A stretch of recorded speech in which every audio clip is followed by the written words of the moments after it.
Assalamualaikum warahmatullahi wabarakatuh. Saya Aulia Sungkar dengan NIM 40 12 21 10 67. Di sini saya akan menjelaskan mengenai konvensi-konvensi yang telah dilanggar dan penyelesaiannya dalam kasus tersebut. Sebuah kapal tanker Venezuela beresiko menumpahkan jutaan galon minyak di Teluk Paria di Laut Karibia. Konvensi-konvensi yang telah dilanggar berdasarkan UNCLOS pasal 194, yakni tindakan-tindakan untuk mencegah, mengurangi, dan mengendalikan pencemaran lingkungan laut pada ayat 3, yakni tindakan-tindakan yang diambil berdasarkan bab ini harus meliputi segala sumber pencemaran lingkungan laut. Tindakan-tindakan ini harus mencakup inter alia tindakan-tindakan yang direncanakan untuk mengurangi sejauh mungkin huruf A, yakni dilepaskannya bahan-bahan yang beracun, berbahaya, atau mengganggu, khususnya bahan-bahan yang persisten yang berasal dari sumber daratan, dari atau melalui udara, atau karena dumping.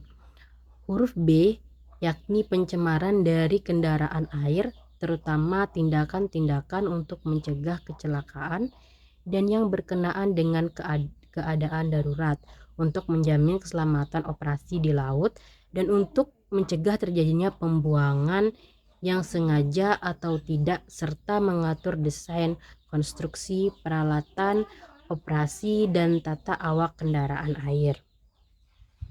Berdasarkan pasal 198, yakni pemberitahuan tentang kerusakan yang nyata atau bakal terjadi. Pada ayat 1, apabila suatu negara menyadari adanya suatu keadaan di mana lingkungan laut berada dalam ancaman bahaya, mendesak akan kerusakan atau telah rusak akibat pencemaran, negara tersebut harus segera memberitahu negara lain yang menurut perkiraannya sangat mungkin akan terancam oleh kerusakan tersebut.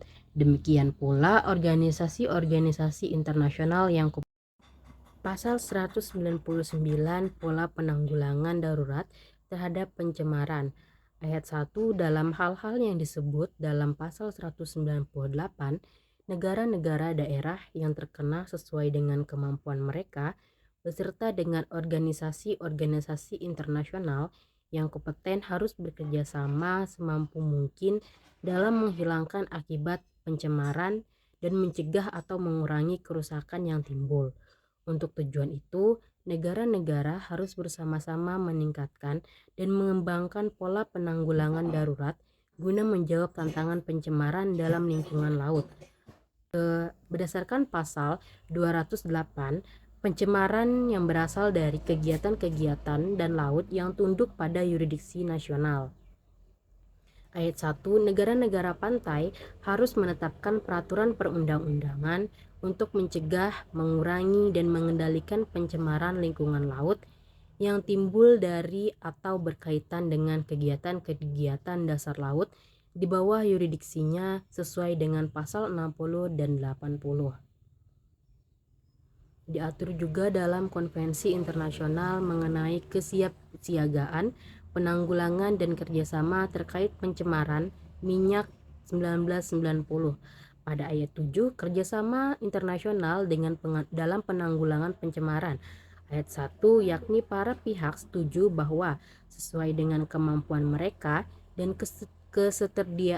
ketersediaan sumber daya terkaitnya, mereka akan bekerja sama serta memberikan dukungan teknis dan masukan dalam kerangka penanggulangan insiden pencemaran minyak ketika tingkat keparahan insiden tersebut membenarkan tindakan tersebut atas permintaan dari setiap pihak yang terdampak atau kemungkinan akan terdampak.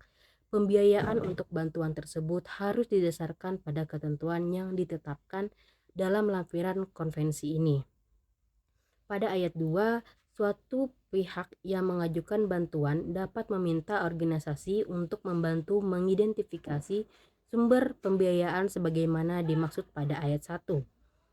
Ayat 3, sesuai dengan perjanjian internasional yang berlaku, masing-masing pihak harus mengambil tindakan hukum atau administratif yang diperlukan untuk memfasilitasi Huruf A, pemanfaatan saat kedatangan dan keberangkatan kapal, pesawat udara, dan moda transportasi lainnya yang terlibat dalam penanggulangan insiden pencemaran minyak atau mengangkut personil kargo, bahan dan peralatan yang diperlukan untuk menangani insiden semacam itu dari wilayahnya.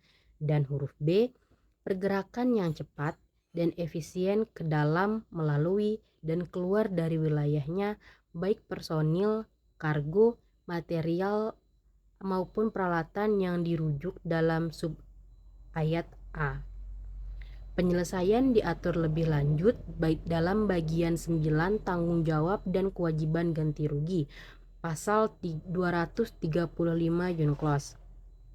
Ayat 1 yakni negara-negara bertanggung jawab untuk pemenuhan kewajiban-kewajiban internasional mereka berkenaan dengan perlindungan dan pelestarian lingkungan laut. Mereka harus memikul kewajiban ganti rugi sesuai dengan hukum internasional.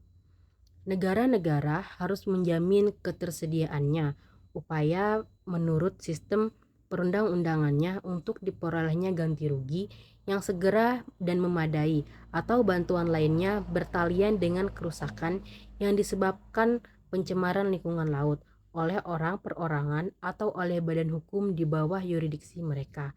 Ayat 3 yakni dengan tujuan untuk menjamin ganti rugi yang segera dan memadai bertalian dengan segala kerugian yang disebabkan oleh pencemaran lingkungan laut, negara-negara harus bekerjasama melaksanakan hukum internasional yang berlaku. Dan untuk pengembangan selanjutnya, hukum internasional yang berkenaan dengan tanggung jawab dan kewajiban ganti rugi untuk penafsiran mengenai kompensasi untuk kerusakan serta penyelesaian sengketa yang timbul. Demikian pula di mana perlu mengembangkan kriteria dan prosedur-prosedur pembayaran ganti rugi yang memadai seperti halnya asuransi wajib atau dana kompensasi. Jadi kesimpulan yang bisa diambil yakni konvensi yang dilanggar oleh kapal minyak Venezuela yakni pasal 194, 198, dan 199 UNCLOS serta diatur dalam konvensi lainnya yakni konvensi internasional mengenai kesiapsiagaan penanggulangan dan kerjasama terkait pencemaran minyak 1990 pada ayat 7 dan penyelesaiannya yakni tanggung jawab dan kewajiban ganti rugi pada pasal 235 ayat 1, ayat 2, dan ayat 3 UNCLOS 1982. Sekian video dari saya akhiri. Wassalamualaikum warahmatullahi wabarakatuh. Terima kasih.